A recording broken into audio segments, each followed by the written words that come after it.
Olá, boa tarde, como vocês estão? Bem-vindos aqui ao Momento com Deus. Vou fazer aqui um vídeo breve, né? Um vídeo rápido. Quero trazer aqui uma passagem hoje para vocês que se encontram em 2 Samuel 12. Pode ser que muita gente já conheça essa passagem, fala aqui sobre Davi, sobre o profeta Natan, né? Sobre Batseba, que foi uma das suas esposas. E ela se encontra em 2 Samuel 12, a partir do versículo 1.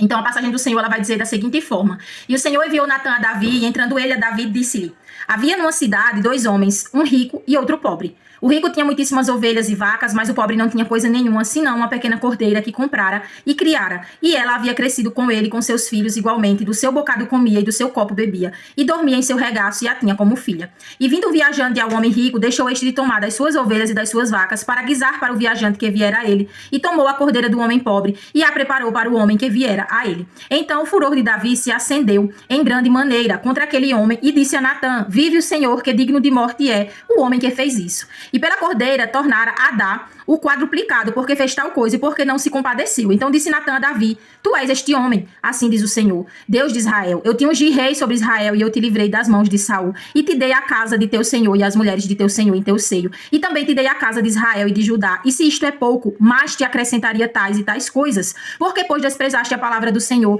fazendo mal diante de seus olhos a Urias o heteu. Feriste a espada, e a sua mulher tomaste por tua mulher, e a ele mataste com a espada dos filhos de Amon. Agora, pois, não se apartará a espada jamais da tua casa, porquanto me desprezaste, tomaste a tua mulher de Urias o heteu, para que te seja por mulher. Assim diz o Senhor: Eis que suscitarei da tua mesma casa o mal sobre ti, e tomarei tuas mulheres perante os teus olhos, e as darei a teu próximo, o qual se deitará com tuas mulheres perante este sol. Porque tu o fizeste em oculto, mas eu farei este negócio perante todo Israel e perante o sol. Então disse Davi a Natã: Pequei contra o Senhor. E disse Natã a Davi: Também o Senhor transpassou o teu pecado, e não morrerás. Todavia, porquanto com este feito deste lugar sobremaneira que os inimigos do Senhor blasfemem, também o filho que te nasceu certamente morrerá. Então Natã foi para sua casa, e o Senhor feriu a criança que a mulher de Urias dera a Davi, e a criança adoeceu gravemente. E buscou Davi a Deus pela criança, e jejuou Davi, e entrou e passou a noite prostrado sobre a terra. Então os anciãos da sua casa se levantaram e foram a ele, para o levantar da terra, porém ele não quis e não comeu pão com eles. E sucedeu que ao 7º dia morreu a criança, e temiam os servos de Davi dizer-lhe que a criança era morta, porque diziam: Eis que sendo a criança ainda viva, lhe falávamos, porém não dava ouvidos à nossa voz. Como, pois, lhe diremos que a criança é morta? Porque mais mal lhe faria. Viu, porém, Davi que seus servos falavam baixo, e entendeu Davi que a criança era morta. Pelo que disse Davi a seus servos: É morta a criança. E eles disseram: É morta. Então Davi se levantou da terra, e se lavou, e se ungiu, e mudou de vestes, e entrou na casa do Senhor, e adorou. Então veio à sua casa e pediu pão, e lhe puseram pão, e comeu. E disseram-lhe seus servos: Que é isso que fizeste? Pela criança viva jejuaste e choraste, porém depois que morreu a criança, te levantaste e comeste pão. E disse ele: Vivendo ainda a criança, jejuei e chorei, porque dizia: Quem sabe se o Senhor se compadecerá de mim, e viva a criança. Porém agora que é morta, por que jejuaria eu agora? Poderei eu fazê-la mais voltar? Eu irei a ela, porém ela não voltará para mim. Então consolou Davi a Batseba, sua mulher, e entrou a ela e se deitou com ela, e teve ela um filho, e chamou o seu nome Salomão. E o Senhor o amou, e o enviou pela mão do profeta Natã, e este chamou o seu nome Gedidias, por amor do Senhor. Amém? Essa passagem aqui, né, de Samuel, que conta aqui uma parte da história de Davi, é uma passagem muito forte, muito reflexiva. Ela traz aqui algumas revelações para nós nos dias de hoje, para trazermos como reflexão para a nossa vida. Então, aqui na palavra do Senhor, a gente ouviu o Senhor falando a Davi, né? Eu fiz de você rei, eu lhe dei Judá, eu lhe dei Israel. Se você quisesse mais, era só me pedir e eu lhe daria. E a pergunta de Deus a tudo isso, né? Por que você desprezou a palavra do Senhor, fazendo o que reprovava a mim, né? Então, o Senhor, aqui estava falando com Davi, enviou o seu profeta Natã para fazer aqui uma parábola, e nessa parábola ele explicou, né, o pecado que Davi teria cometido, e ele não percebeu. Então, trazendo aqui para nossa reflexão, quantas vezes a gente não está em pecado e não olha o nosso pecado, não observa, não dá ouvidos, não vira a chave, né, que a gente está em pecado, a gente olha o pecado do vizinho, olha a grama do vizinho e não olha, né, o nosso pecado. E aqui Davi estava em pecado, e quando Natã falou aqui qual seria a sentença daquele homem que teria matado a cordeira, a única cordeira, né, que o homem tinha, e ele falou: Qual outra senão a morte? E ali Natã disse para ele que a sentença dele seria a morte, que era ele aquele homem, porque ele teria cometido ali um crime, né, enviado o seu melhor amigo ali para a guerra, colocado ele na frente de batalha, porque teria cometido adultério com a sua esposa, ela teria engravidado. Ele mandou ele vir da guerra para deitar-se com ela, e ele era tão justo que a arca do Senhor estava lá na guerra junto com os homens, e ele não quis desfrutar, né, do prazer da carne enquanto seus homens estavam lá na guerra, e ela ficou grávida, então ele teve que matá-lo, e assim ele fez, o matou. E o Senhor mandou o profeta Natã e o repreendeu. E é importante lembrar aqui que Davi, ele não foi punido com a morte. O pecado seria a morte, né?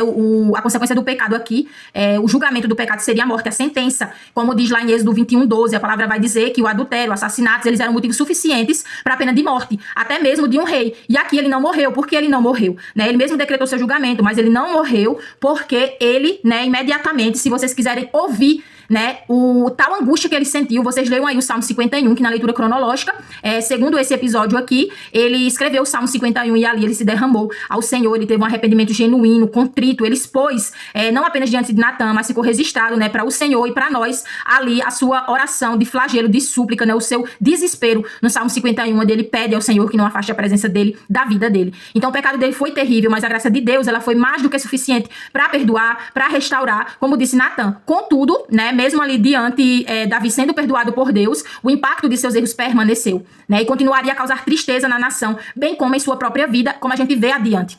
Aqui Davi, ele fez o pecado em oculto, ele achou que estaria em oculto, porém não existe nada oculto aos olhos do Senhor, e o Senhor ainda disse aí na palavra que a gente leu, que ele seria envergonhado, e seria envergonhado em público, à luz do dia.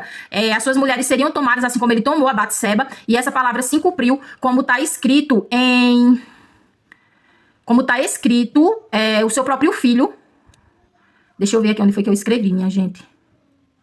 O seu próprio filho, né, se deitou com as suas concubinas em 2 Samuel 16:22. Então a sua vergonha, né, a vergonha dele seria ainda maior, porque ao contrário dele que pecou em segredo, todas essas coisas aconteceriam em público, em plena luz do dia, como o Senhor assim decretou para a vida de Davi. Essa é uma das lições que a gente saiba observar os nossos erros e que tenhamos cuidado quando for darmos uma sentença. Não somos reis, né? Não somos reis para sentenciar, não somos o Senhor para julgar. Porém, quantas vezes não fazemos isso, às vezes até de forma involuntária, que a gente vem a observar. E outra coisa importante, o Senhor sentenciou e a sentença não foi mudada. O Senhor sentenciou que seria a morte, que ele sofreria, que a espada não sairia da casa dele, e assim aconteceu. Como vemos em seguida, depois dessa conversa com o profeta Natan, o filho que ele teve com Batseba, o recém-nascido, adoeceu e ficou doente, e ali Davi ficou por 7 dias em jejum, em oração, sem comer, intercedendo pela vida do seu filho junto aos pés do pai. Porém, o Senhor mesmo assim o levou, né? O filho dele morreu e ele passou 7 dias de luto ali nos pés do Senhor, orando, jejuando, os servos ali pedindo para ele comer, para ele se levantar, e nada. É tanto que quando a criança faleceu, ele até ficou com medo de avisar, né? Com medo da reação dele. Porém, quando ele soube que a criança tinha morrido, a reação dele aí até assustou os seus servos, porque ele se levantou,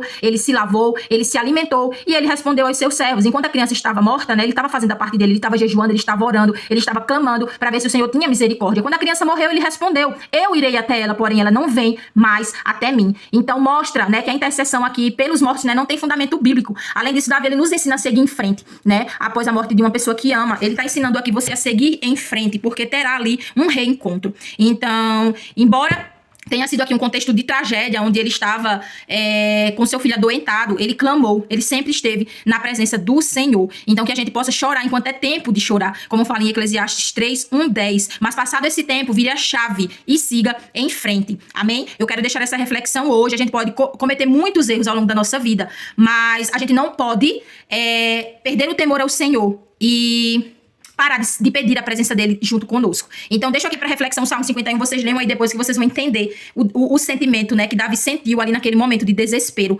quando ele sentiu que o julgamento que ele fez, que a sentença que ele deu seria para ele próprio, né? Então a chave dele virou e ali ele viu o grande erro que teria cometido, e a primeira coisa que ele pediu foi que a presença do Senhor não se apartasse de diante dele. Então deixa essa reflexão aqui para vocês. Tenham uma boa tarde e até o próximo momento com Deus.